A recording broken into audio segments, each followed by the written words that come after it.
देखिए, हम किसी भी कीमत पर छात्रों का हित चाहते हैं। इसीलिए हमने जितने भी एग्ज़ाम थे, जो भी शिकायतें आई उनको रद्द करने के बाद तत्काल नई तिथि घोषित करी और नई तिथि घोषित करने के साथ ही परिवहन निगम की बसों में एग्ज़ाम में आने वाले परीक्षार्थियों के लिए निःशुल्क व्यवस्था की है। एग्ज़ाम के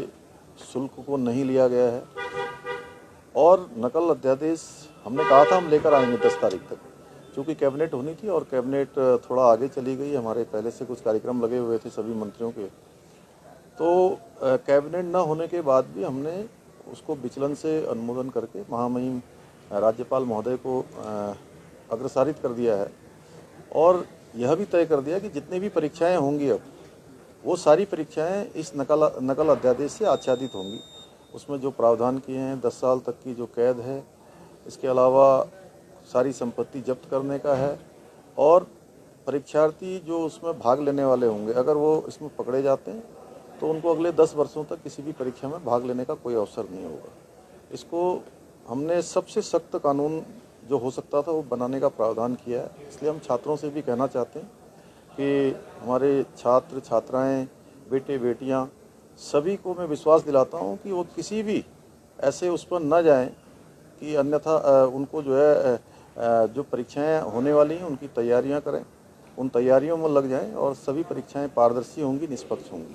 सर पत्थर की कि मुकदमे ना उनमें दर्ज हो जाए, भविष्य है उनका। नहीं, देखिए, हम किसी भी छात्र एवं छात्राओं का जो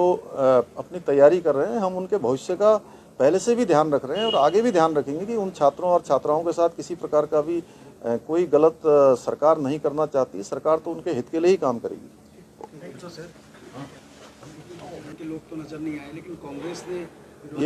ये बात हम शुरू से ही कह रहे थे कि कुछ राजनीतिक संगठन जो अपनी ज़मीन पूरी तरह से खो चुके हैं, देश भर के अंदर भी और उत्तराखंड के अंदर भी, अब छात्रों और छात्राओं को आगे करके उनके कंधों पर बंदूक रखकर वो कहीं ना कहीं इस प्रकार का काम कर रहे हैं। जैसा कल देखा कि कुछ लोग छात्रों के रूप में उस बीच में आ गए और बीच में आकर उन्होंने जिस प्रकार से पत्थर फेंके हैं, जिस प्रकार से हिंसात्मक उस आंदोलन की तरफ ले गए हैं, ये निश्चित रूप से दुर्भाग्यपूर्ण है। और ऐसे लोग जो अनावश्यक रूप से आए हैं, निश्चित रूप से हम उनके बारे में हमारा प्रशासन देखेगा कि ये कौन लोग हैं।